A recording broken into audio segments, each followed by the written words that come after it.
Hello, glass blowing world. Walter C. Glass here. I've been getting a lot of messages asking me what kind of toner to use and how I don't burn the toner off when I do. There's two different types of toner. If you want to do a bake-on deco, you're going to need Merc toner that has a 60% iron oxide content. And the other toner is pretty much just a plastic. Now, if you want to do the fuming images, you need the plastic toner. If you want to do the bake-on deco, you need the iron oxide toner. Now, when you're fuming the toner, you don't want to have your glass hot at all. You want to keep it at room temperature. I call it cold fuming.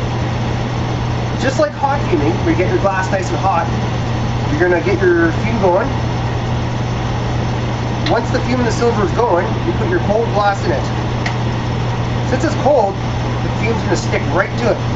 You don't want to keep your glass in there too long because you're going to burn off the toner. You blow in your head, make sure it's always room temp when you're adding the more silver or cold layers. Once you're happy with your gold silver layering, you have to let it cool down, let your glass cool down. So I'm going to put gold and then a layer of silver on top of that gold.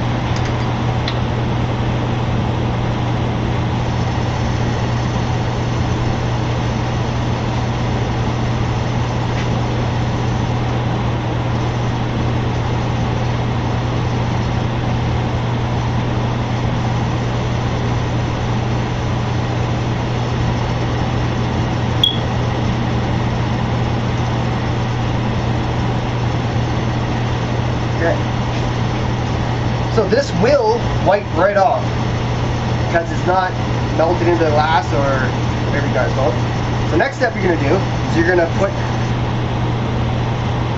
a layer of carbon soot on it. That's going to trap the silver and the gold in there. Once you got a nice layer of soot on there,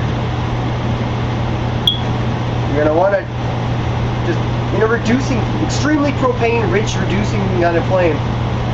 Just don't want to break, or don't want to cook the toner or the soot off. You want to leave that on there. And you'll start seeing your toner image through the tone, or through the soot. The soot will get red hot, and you'll start seeing the toner in there. Once it gets hot enough, the carbon soot's going to want to start flaking off. That's when you know you're done.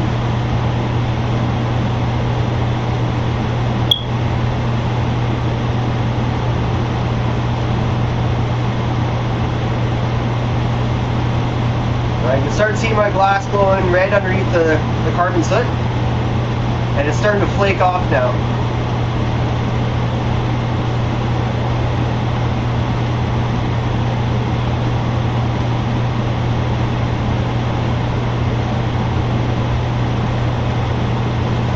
You know it's ready.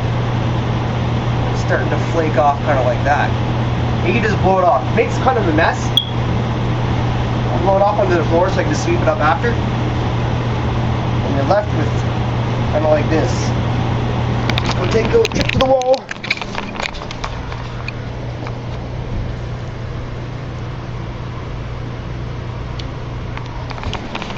Now you can either just wipe that off and it'll leave a thin layer of silver on there. You can strike it and it'll leave a thicker layer on there. You can go back and you can put more soot on it and rebake it.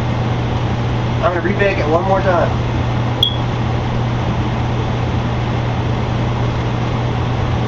Now, when that soot comes off, it'll also pull the toner off. So you don't have to wipe it, you don't have to make scratches in your silver fuming.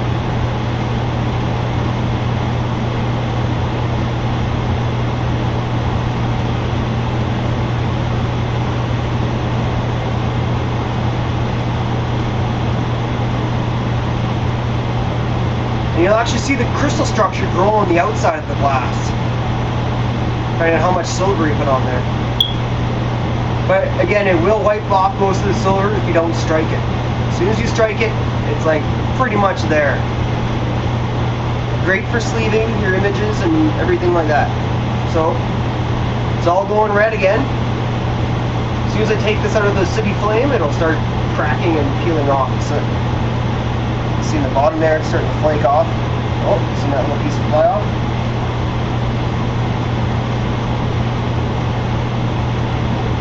Again, you should just be able to blow it right off.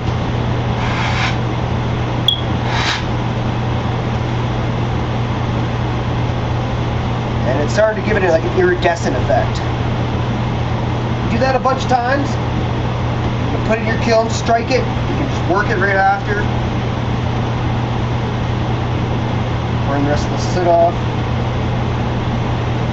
So I can go ahead and wipe that off.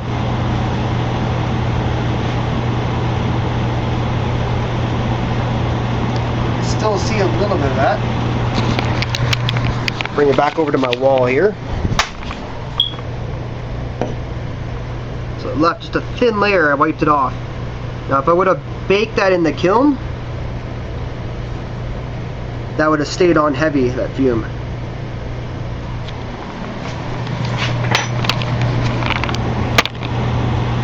So there's my cold fume trick. I hope you guys do something cool with it. And if you do, show me some pictures. Thanks for watching, guys.